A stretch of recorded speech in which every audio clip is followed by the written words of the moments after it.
Uh, so what we're going to try to do is propose a new way of thinking about economic theory. What it came from was a very deep dissatisfaction with people using something I was guilty of at some point, the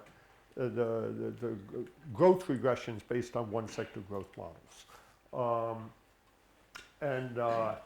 The basic idea, and you'll see this very quickly, is something I picked up from Ed Prescott, and we tried to formalize it a bit in the kind of thing Juan Carlos was talking about before, the Great Depression stuff. But he had a much earlier version that was in his work with Parente. Kim Ruhl and I applied it when we looked at, I was asked by the JEL to do something on Mexico, but then to make it interesting, we compared it with China. Kim said to me once that some colleague said to him, "Oh, that's that paper that has Mexico in the title, but it's all about China." Yeah, but you see, we're like experts on Mexico, and we don't know that much about China. I'll get to that at the end, because I'll be talking about China and making bets with people. And then Felipe Mesa and I did a kind of modern economic history of Mexico based on it. Okay, the basic ideas here are follow the leader theory of growth. I don't have a theory of growth for the United States.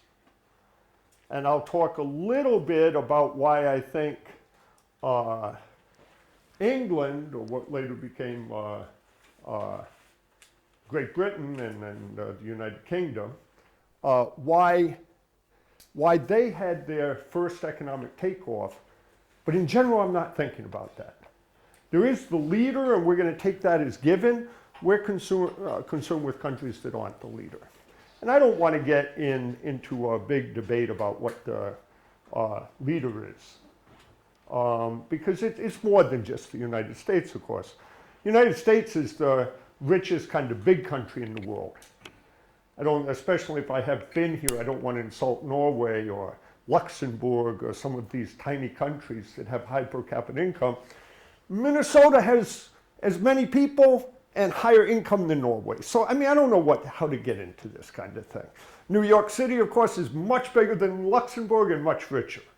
So Minnesota is filled with Norwegians. That's true. Now there you go. There you go. Okay, so here's the picture that, and people who know me or Ed Prescott know we're really fascinated with this picture. And of course, I can run this back to 1875. The United States has grown at 2%. That's what that red line is here for 113 years. Now, why 2%? That I don't know. But I'm going to take that as given. And of course, Ed and I and Finn and Juan Carlos and some other people here were involved in that Great Depression project when we spent lots of times investigating things like that. That's not what I'm really going to think about now. I'm going to think more about the growth process. And of course, and I've seen Finn talk about this is scary here for us American economists. You know, now it's just exactly where we put the trend is hard to say, but we're somewhere between 10 and 15% below trend with no great sign of going back. I mean, it's not 40% below trend like back here, but it's very persistent and a little bit scary. What's that? Yeah, well, this is all real. This is all real. These are, of course, different numbers spliced together. But it's, I'm not going to get into it. Some of these numbers up here are chain-weighted quantity indices. I mean, real GDP doesn't exist anymore, at least in rich countries, as you know, but I'm not going to get into a whole thing about that. So here's the idea of followed leader growth. Real GDP per working age person has grown 2% in the United States since 1875. We're just going to take that as given. Now that growth is a combination of technological progress and, maybe more so, improvements in management.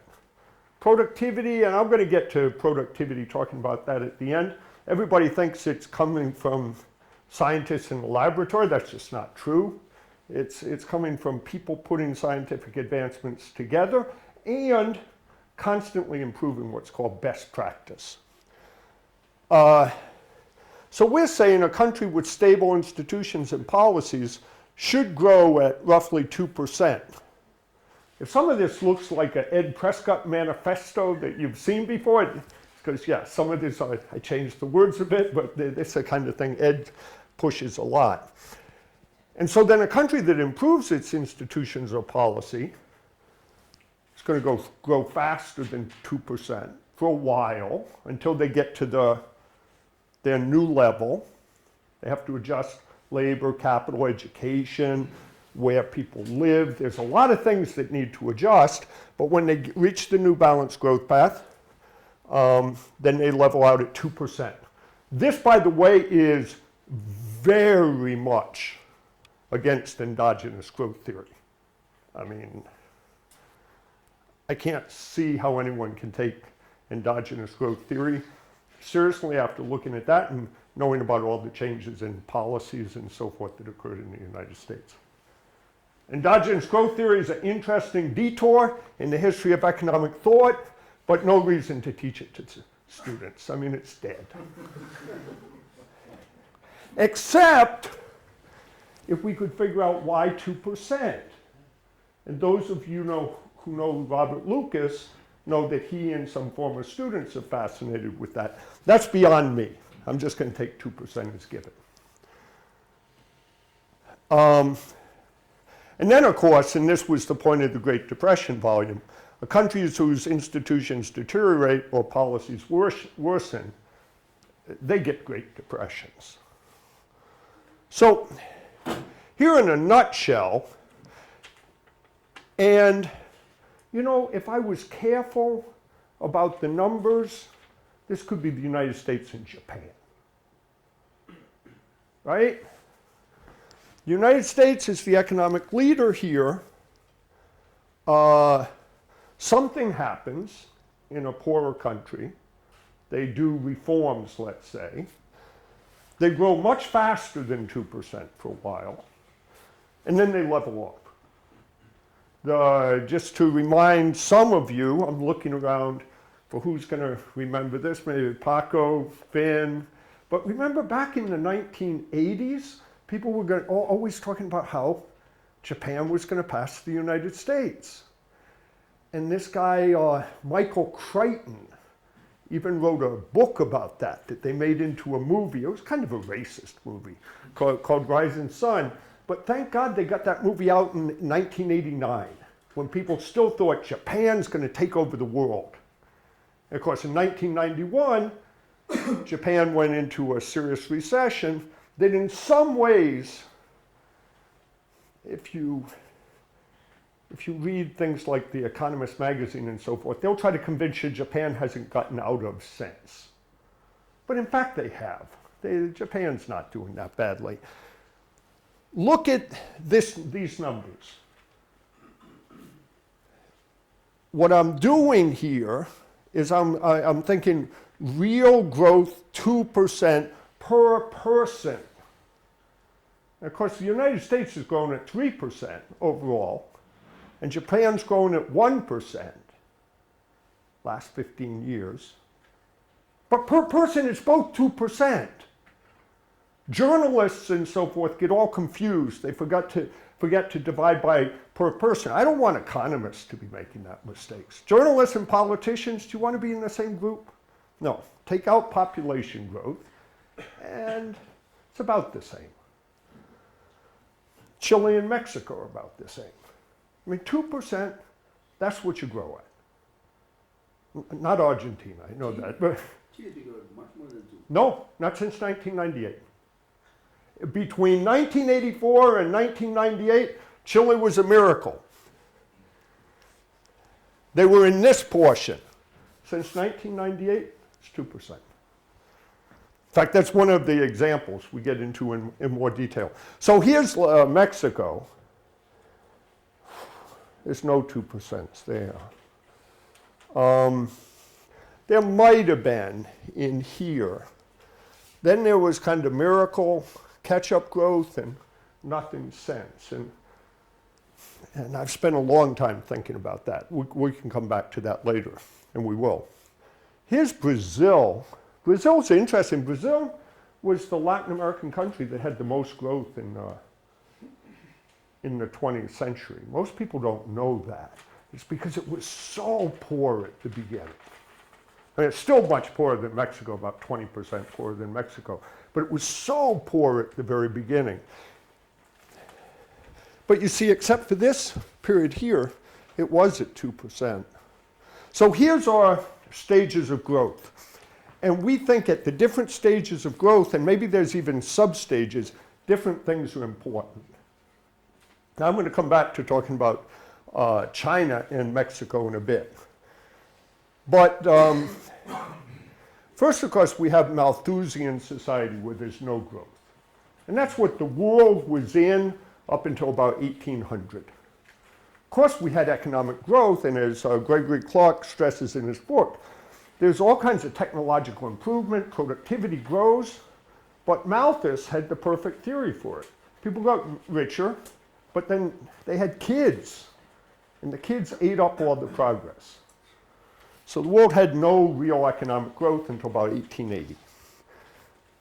Then we had what W.W. Rostow called takeoff into sustained growth. And that's one of the most studied things in economics. I'll mention some ideas on that, but that I'm not going to try to be an expert on. Seems England did it first. Why England and not China in the 14th century? There's a dozen papers about that. I'm going to leave that to other people. But once England took off, and it was something very, very slow by modern standards. Once it took off, then it was easy for other countries to imitate. And then it got progressively easier because the countries that hadn't got taken off were further and further behind the leader. So that then as time went on, you could get phenomenal rates of growth, like China and India over the last decade or so. So then you could get periods of catch-up with the industrial leader, which was the thing that we were showing, that lots of countries have gone through. And then something that seems more difficult, and I'll give you thoughts on that, staying up with the industrial leader. Not just having a growth spurt, but then not falling behind. And as I said, this is influenced by W.W. Rostow. I think that's a great book, and he was a great economic historian. He was Keynesian. He didn't have access to the same kind of data. So except for the fact I'm saying I enjoyed his book a lot, I'm not urging you to spend much time looking at it. I mean, he really thought the secret of why countries were richer than others were this kind of pre-1960 idea that it was accumulation of physical capital. And now, I mean, even economic historians like, who wrote Prometheus Bound? David Landis. He understood that, no, it's productivity is what causes growth, not capital accumulation. Except for that period of... No? Yeah, but that's complicated. It's not just capital accumulation. Turns out it can also be moving people from the farm to the city, getting people to work harder, the kind of thing Paco was talking about. Anyway, shows up in TFP. Okay, so takeoff, we're just going to say you average more than 1% per person growth for 25 years. And that was the UK experience at the beginning. That's why we use that as the definition of takeoff to sustained growth. Then catch-up is reaching at least 55% of the GDP of the per person of the industrial leader. And that was the United Kingdom in the 19th century and the United States in the 20th century. Why 55? because it's the same kind of thing. Prescott and I did defining Great Depressions. I asked Daniela and Gajendran to try 45, 50, 55, 60 until I got the levels, the experiences to sound right to me. Oh, you estimated it? Yeah. We'd say, oh, yeah, that's a successful country. Because it reached 55%. But whenever possible, and in the post-war period, we're going to use GDP per working age person. So there's going to be countries that are much less successful than you think. Like Spain's going to be less successful than you think, because the GDP per working age person is not so high here. It's GDP per person. You see, they don't have kids, so it's an advantage in that kind of comparison. And then stay up with the industrial leaders that you don't go through a period where you fall 20 percentage points below or 20% below your peak of GDP per capita. Also estimated. Once again, so that the countries that are failures smell like failures to us. Okay, so we use a lot of the data comes from, the followers of Angus Madison, who died a few years ago, are keeping his project up and trying to have, and they've expanded it a lot. So, look, and you got to use the numbers you have. You could say, well, Madison made all those numbers up. Yeah, but he spent his whole life doing it. So, I'm going to take him seriously. And these are meant to be comparable across countries. There's a lot of criticism in this because the Gary Commerce procedure puts weights on prices identified with worldwide consumption patterns, which are heavily dominated by the rich countries. So the criticism is this makes poor countries look richer than they are than if you would use poor country weights. But once again, like I said, this is the data we have for doing comparison across countries. We don't want business cycles to do much of this, passing a 55% level, so we're going to HP filter the data. We have 160 countries that I'm going to tell you are in all the different stages. Okay, there's countries that with less than 25 years of history. They're mostly former parts of the ex-Soviet Union. I thought years were always consecutive. What's that? I thought years were always consecutive. Yes, sorry. What do you mean by that? Where did I put consecutive? For Hodrick Prescott filter with Muffen parameter when years are consecutive. We could have holes in the data. We could have holes in the data. When there's holes in the data, if it's only 1 year, we interpolate, but otherwise we just can't do much with it. So we leave gaps.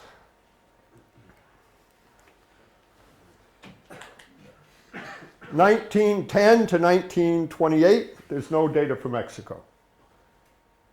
Who knows why? It's the Mexican Revolution. No, people like us know, they don't know that. They're Europeans.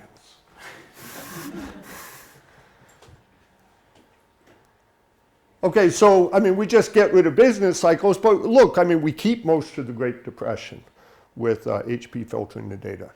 So, this is the amazing thing. And a lot of this has happened in the last 30 years. This is the whole thing. The guy, Xavier Sally Martin, he's made this his life's project to explain this point, and it is correct. The world's becoming a much, much more equal place. Within the United States, it's getting more unequal. Some measures across country, it's getting more unequal. You count people as people, it's getting much more equal. It's the first major move towards equality since the Industrial Revolution. And it's because really poor, they don't exist anymore. That's a list of countries that have never really grown. It's a kind of short list. This is going back to the 1900s for all of the countries? Yeah. The 1800s for most of them. Here's countries that have taken off into sustained growth, but never reached 55%. So a lot of my, my favorite countries are there: Brazil and Mexico. Mexico was moderately rich during the Porfiriato. North Korea? Is that reliable? No, North Korea, it's because it was before it was part of North and South Korea. They divided it up. Don't ask me how they did it. You're right. North Korea, since the split, has been going backwards. So, Tim, you're going to relate this to institutional change, or what? Yeah, I'm going to talk about different things, and I'm not going to have a great model. I'm going to mention something. I am going to talk about the model you saw me present in Mallorca in December, but only briefly. This is meant to be the big picture, like your talk. Okay, and then here are countries that somehow took off, but then went nowhere. So these are countries that had a period of growth, did not reach 55%, and have now been going nowhere for at least 25 years. So the dates you're putting are what? Oh, these are the year when they've achieved 25 years of consecutive growth. This is the end of their takeoff into sustained growth. But then they've done badly recently. I mean, Portugal did well for a while, just not for the last 25 years, of course. Spain, too. But there's some really bad countries here. These guys, they never reach 55%. No. I'm gonna check that, but I'm not sure that they did. Not sure they did in per working age person. I would check. I'm gonna check. Yeah. And this is lots of data processing. I better check it. In the last version of the data they had, and now I'm just doing the latest thing that Gajendran and Daniela sent me. I gotta check a couple of these things. Some countries that it's too early to tell if they're gonna keep up the growth. Now here's interesting experiences of countries that did do well.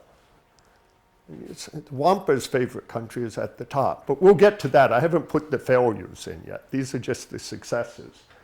A lot of these countries had their 25 years of sustained growth back in the 1800s, then they reached the 50, and then they've even kept up. And Argentina was keeping up. But this is not saying anything over the last 25 years, which is... No, the last 25, I'm going to show you that in a minute. These are just countries, the years that they achieved stage 2, and then... The 4 stages you gave us at the beginning, they're giving us more than 4 categories. Right. This is just as a reference point when these countries achieved stage 1. Okay. This is when they achieved stage 2. This is when they achieved stage 3. It's all relative to the leader. So the fact that Argentina was stage 3 in 1914 doesn't mean it still is. We'll do it afterwards. Yeah. But you see, in general, this is giving you a list of countries that look kind of rich. Here are the failures. So Argentina had its failure in stage 3, and then it went back to stage 2. Below stage 2. It went back to stage 1. Austria did something like that because of the 2 world wars, but now it's back over. That's relative to the US again. Yeah. This is all after 1903, 1904, it's relative to the US. But earlier it was relative to the UK. There's a couple of things I have to check here. But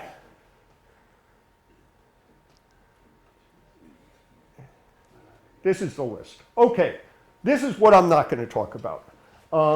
If I'm going to write a book about this or we're going to do more, I have to decide on a favorite theory here.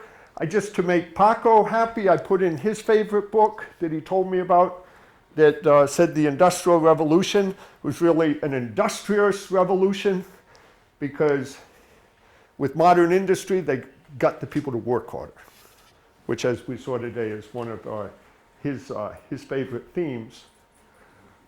Prescott has a paper with Gary Hansen that I like a lot about how there was just this constant accumulation of technology until it finally broke through a barrier and then they were able to catch up. I love Greg Clark's book, but it has this stuff I think he got from Ode Galore that thought it was like an evolutionary thing that I just don't get a kick out of. That somehow what happened in England in the very end of the 18th and early 19th century was that the people who started having kids were responsible people and it was somehow genetic. Yeah. I'm agreeing with you. The book is great on lots of data stuff, but the theory he has is not my favorite. Angus Deaton, and I'm going to talk about, he really stresses being healthier and living longer. And I'll show you some of that. So during this takeoff into sustained growth, but not afterwards, growth is associated a lot with urbanization, industrialization, and education. Catch up and stay up is more associated with adopting technologies. I mean, that's the loose theory that we have now. And I'll talk about examples of that. From industrialization. What's that? Isn't it industrialization adopting technologies too? Here I just going to mean moving people off the farm into the factory. See, a lot of this came from... So it's pretty much like urbanization. Yeah. Yes. Yeah. It's a lot the same thing. People, because I got asked a lot of questions about the President Peña Nieto in Mexico, Enrique Peña Nieto. When he was running for president, he kept saying, we need to get 6% growth again. The kind of growth that they had before 1980. And what I always said, I said, that would be great, but it can't be the same tricks. Because the trick that got them 6% growth in the 1960s and 70s are the same thing that's getting China growth. Giving really basic and not good education to poor people in the countryside, bringing them into the city and putting them into some kind of factory. That's good at the beginning, it's not good later. So here's just a picture of urbanization. And we're debating how to do this. The jumps in this, of course, are caused by us having countries moving in and out of groups. So we're thinking of a better way of presenting this data. But you see that going from stage 1 to stage 2 to stage 3, there's big increases in urbanization, but not afterwards. In fact, some countries are kind of de-urbanizing. I don't understand the plot. What? This is the average by population weights of what fraction of the people live in an area that they decided defined as a You average those for every... Yeah. Okay. But the problem was we'd have countries dropping out of stage 0 once they had the 25 years, and that would cause this kind of jump. But you can clearly see that these movements, 0, 1, 2, are associated with people moving into cities, whereas stage 3 is not at all. And that's a kind of standard thing you're going to see. This graph I hate because of this, and also this is a non-monotonic relationship. I'm going to go back and get them to do agriculture, and I had it in an earlier version. There, you just go stage 0 is heavily agriculture, stage 1 is less, stage 2 and 3 are less, but there's no relationship between stage 2 and 3. And when we've done the pictures with successes and failures in the different group, makes no difference. So Argentina was a rich country. right? I mean, Argentina and Mexico, or Argentina and Chile, have roughly the same per capita income. But Mexico and Chile are getting to that point from being poor countries. Argentina is getting from that point from having been a rich country for 100 years. So in terms of lots of characteristics like education levels, urbanization, fraction of GDP even generated by agriculture, Argentina looks more like a rich country because it went through this process. It just screwed up adopting the new technologies. And that's the kind of theory we're going to propose. Here's secondary education, once again. Although here you see another point. The whole world has trends to it. So even the countries where people are on the edge of starving, they get some kind of education. You see, the whole world is changing too, and that we've got to keep into account. But you clearly see stage 1, stage 2, stage 0, 1, 2, and then 2 and 3 aren't different. Here's the other kind of stuff, which is the medical stuff. And this I don't have any kind of idea on a model yet, but I know my reading says it has to be important. And here's life expectancy on birth, and you see the same pattern. Stage 0, 1, and 2 are different, stage 3 isn't. Fertility. 1, 0, 1 are different, 2 and 3 are about the same. Okay, so now productivity. Now I'm just going to rant for a little while. Yeah. You'll forgive me? Yeah. Okay. Okay, but Not too long. I'll tell you when. About 5 minutes? 5 minutes left. All right. So, yeah, here the US has grown because of productivity. Here's our balanced growth path. Mexico and Brazil weren't on balanced growth paths. So here's the story I like. And then I'm going to relate it to some kind of data. I'll say a couple words about China and then I'll stop. So this, my friend Dave Backus got me to read this paper. It's one of the best papers I ever wrote. It's one of the first important paper by Douglas North. You know, he's the guy who won the Nobel Prize, and he's like one of the fathers of institutional economics. And he looked at productivity in transatlantic shipping between 1600 and 1850. 1850 chooses carefully because that's with the date of widespread steam power. And then there was real technological progress. Before that, technological progress was minor. Early on, there was adoptions of chronometers, you know, these precision watches that helped you navigate. But otherwise, there's no big change in technology. And yet, productivity went up by a factor of 4. TFP was multiplied by 4. Why did it happen? Before 1650. Between 1600 and 1850. The steam was 1850. It's not steam. It's just improvements in economic organization, better scheduling, better understanding of management technique, and getting rid of piracy, which meant you didn't have to have military people, traveling convoys, weapons on the ship, and so forth. So high levels of productivity are the result of, some of it, allocating resources to more efficient firms. Increases in productivity. Turns out it's increases in productivity. Paco, this was what we were discussing in Mallorca, and now we have data on this. For the United States, or a country in a balanced growth path, huge part of productivity gains are within firm. During the rapid growth period, you have to change your whole set of firms. And now we have a model that doesn't, we have the data that confirms that. But if you want to go through growth, what should you do? You should make it easier to create new firms, get rid of old firms. World Bank has a fantastic data set on this. They publish again every year called Doing Business.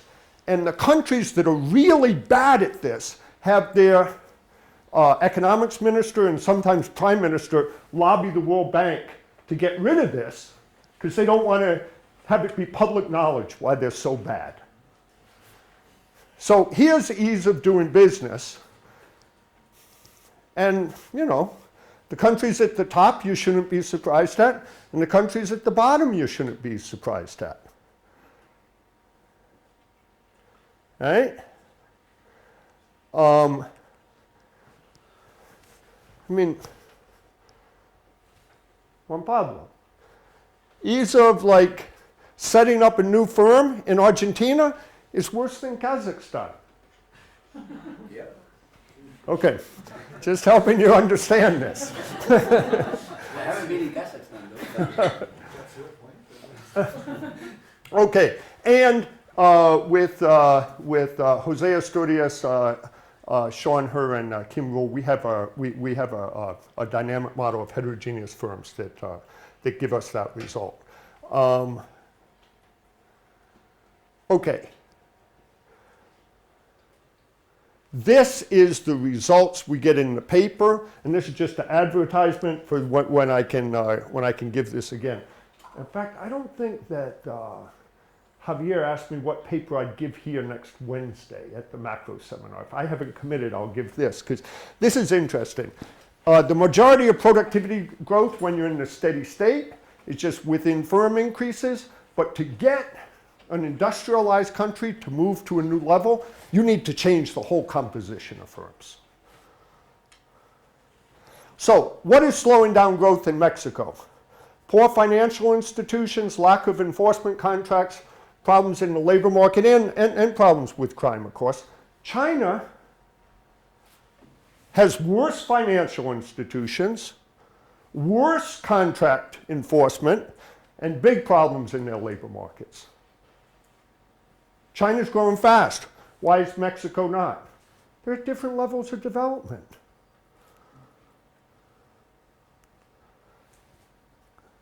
China's growing fast today for the same reason Mexico grew fast. They're just at different stages. Here's rural population. And I put here a really successful, fast-growing country that went from being a really poor country to a stage 3 country. South Korea. China still has a lot more poor peasants. China still has a lot more GDP and agriculture. And China in education is getting up near Mexico, it's nowhere near South Korea. I think Mexico, people say, oh, look, Mexico's fastest growing period was when they were closed and a protectionist. Yeah, they would have been better if they were like China. When's China going to slow down? Well, they still got a ways to go. Why did I put per capita into, I don't know. I mean, they're still way below Mexico in terms of output per working age person. And people say, oh, well, I've been to Shanghai, and pieces of Shanghai look like a modern city. Yeah, if you go to Santa Fe, to the west of Mexico City, it looks right just like the United States. Come on, give me a break. What's the average?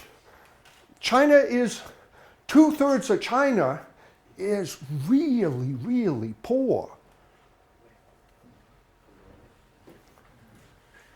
But, absent major reforms, China's growth will slow to about 2% within the next 10 years. Perhaps before China reaches the level of GDP per working age person of Mexico. I'm saying that now. The Kims, and I said this in a paper we published in Journal of Economic Literature in 2010. Larry Summers says this now. Paul Krugman says this now. Except for the fact I said it ahead of time, I'd look for a mistake in what I'm saying, given the other people who are saying it. No, I think China's going to run out of gas within 5 years. You have anybody here from China? Why? Something that I know nothing about, which is Okay, politics. keep going. No, but I'm going to tell you because you asked me. Politics. China's made an implicit promise to all the people working very hard that they're going to be rich when they're old. They have all these policies to suppress the consumption, not of the elites, but of the working people. And they're not going to, because of the bad financial institutions, all their retirement funds are going to be worth almost nothing. There's going to be political, social unrest. Yeah, I think China's doomed to trouble. For the investigation. You are making predictions like Karl Marx. No, these are gonna be right. I'm done. Yeah.